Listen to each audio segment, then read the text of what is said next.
Voilà, j'en arrive donc à l'épisode de la pomme de la discorde, qui est un des épisodes mythologiques les plus connus, et donc il faut absolument que vous le connaissiez. Pour le comprendre, il faut juste que je parle un tout petit peu des Troyens. Donc, qui on a à Troie? À Troie, on a un roi qui est âgé et infiniment respecté, qui s'appelle Priam. Priam a plein d'enfants, plein de filles, plein de fils, plein de gendres, plein de belles filles, etc. Bon, passons. Nous, on va s'intéresser qu'à deux d'entre eux. Hector, dont on parlera dans la guerre de Troie parce que c'est le plus fort, et Paris, parce que c'est à cause de lui que la guerre de Troie va avoir lieu, et il a un rôle important, enfin tout va démarrer avec cet épisode de la pomme de la discorde. Donc, comment il va être impliqué et qu'est-ce que c'est que cet épisode? C'est ce que je vais vous raconter maintenant. En fait, c'est les dieux qui font un grand banquet auquel tout le monde est convié. Tout le monde, sauf une personne.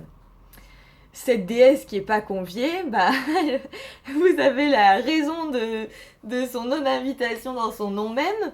Donc elle s'appelle Eris dans son titre même, et c'est la déesse de la discorde. Bon, vous pouvez comprendre les dieux. C'est rare que si vous voulez qu'une fête se déroule bien, vous fassiez venir chez vous quelqu'un qui s'appelle Monsieur Discorde ou Madame Discorde. Enfin, ça semble un peu logique. Donc il faut comprendre les dieux de l'Olympe, ils avaient envie d'être tranquilles et de passer une fête qui se déroulait bien. Et donc ils n'ont pas invité la déesse de la discorde, ça semble logique. Cependant, la déesse de la discorde, même si elle pourrait comprendre qu'avec son nom, elle est pas très bienvenue dans les fêtes entre les dieux, elle va être super dépitée qu'on ne l'ait pas invitée au banquet, et du coup, elle va chercher à se venger. Or, il se trouve que, comme ce qu'elle fait de mieux, vu son titre, c'est de semer de mettre le wild, quoi, de semer la zizanie, comme on dit. C'est ce qu'elle va faire. Voilà, elle va en gros plomber l'ambiance du banquet qui est en train de se dérouler chez les dieux. Et c'est de là qu'elle va avoir l'idée de la pomme. Alors, qu'est-ce qu'elle fait avec cette pomme? En fait, elle prend une pomme et elle écrit dessus pour la plus belle. Et en fait, elle prend la pomme, elle l'envoie sur la table du banquet, la pomme roule, et elle arrive à quasiment égale distance des trois des trois plus belles filles de l'Olympe, Athéna, Aphrodite et Héra. Et là, elle atteint son but, puisque ça tourne tout de suite mal, puisque les trois filles voient arriver, enfin les trois déesses somptueuses voient arriver au milieu d'elles, entre elles, une pomme avec écrit pour la plus belle. Évidemment, chacune a envie de croire que ça s'adresse à elle. Et donc elle commence à s'arracher les cheveux sur le mode « C'est moi la plus belle, la pomme est pour moi, non c'est pour moi, toi t'es pas la plus belle, etc. » Enfin, ça tourne pas très bien, et donc il faut les départager pour pas que ça tourne au pugilat, quoi. Bon, et là en fait, donc ils prennent Paris qui est un pauvre mortel troyen, et ils le prennent et ils lui disent « Bon, Paris, tu vas nous dire qui est la plus belle des trois, à qui s'adresse la pomme ?» Paris déjà il en peut plus parce qu'il est face, enfin faut imaginer c'est des déesses quoi, par définition une déesse c'est somptueux quoi, c'est magnifique. Et donc il est confronté aux trois plus belles déesses du monde, donc déjà il a les yeux qui saignent parce qu'il est face à toute cette beauté. Et on lui dit tu choisis. Alors c'est pas simple, il est bien embêté. Et du coup les déesses qui veulent vraiment, enfin, elles sont très humaines au fond, ça doit être des déesses, les dieux grecs ont des sentiments complètement humains au fond d'eux, et donc elles veulent vraiment être désignées comme la plus belle, c'est genre ce qu'il y a de plus important, le titre de Miss Olympe.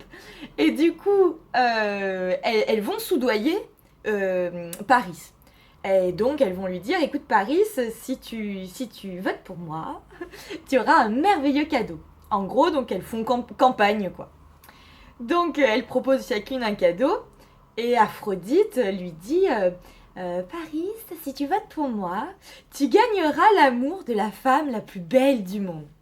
C'est difficile de résister, je veux dire, vous êtes un petit mortel tout jeune et tout ça, et on vous propose la femme la plus belle du monde et son amour. Réfléchissez 2 secondes, c'est difficile à refuser, hein, même dans l'autre sens, si c'était un dieu qui proposait ça à une jeune mortelle. Difficile de résister à cette tentation-là. Et du coup, Paris fait son choix et il dit ok, c'est Aphrodite qui est la plus belle déesse de l'Olympe. Bon, donc du coup, les deux autres vont bouder. Alors, ça semble ridicule voilà, il y en ait une qui a été élue, les autres vont bouder, etc. Mais en fait, c'est ce qui va conditionner la guerre de Troie, parce que du coup, Aphrodite, qui est toute flattée, même si elle sait que c'est parce qu'elle l'a soudoyée, que Paris est voté pour elle, enfin, elle est désignée comme la plus belle. Et du coup, elle va soutenir les Troyens pendant la guerre de Troie. Alors que les deux autres, qui sont hyper vexés par le choix de Paris, vont le faire payer aux Troyens en protégeant les Grecs pendant la guerre de Troie. Donc évidemment, tout ça va être chapeauté par des dieux aux sentiments très humains, avec des histoires de jalousie, etc. Et donc ça va rajouter pas mal de complexité à l'histoire. Et là, vous l'avez compris, Paris, ça va avoir comme cadeau l'amour de la femme la plus belle du monde. Et on l'a vu dans le précédent tuto, la femme la plus belle du monde, c'est Hélène. Mais Hélène, elle est déjà prise, quoi. Elle a déjà eu un choix à faire parmi les rois grecs. Et elle s'est déjà prononcée pour Ménélas. Elle l'a déjà épousé. Ils sont ensemble, etc. Donc forcément, s'il y a deux hommes pour la femme la plus belle du monde, ça va partir en sucette. Et plus encore, puisque c'est ça qui va donner la guerre de Troie.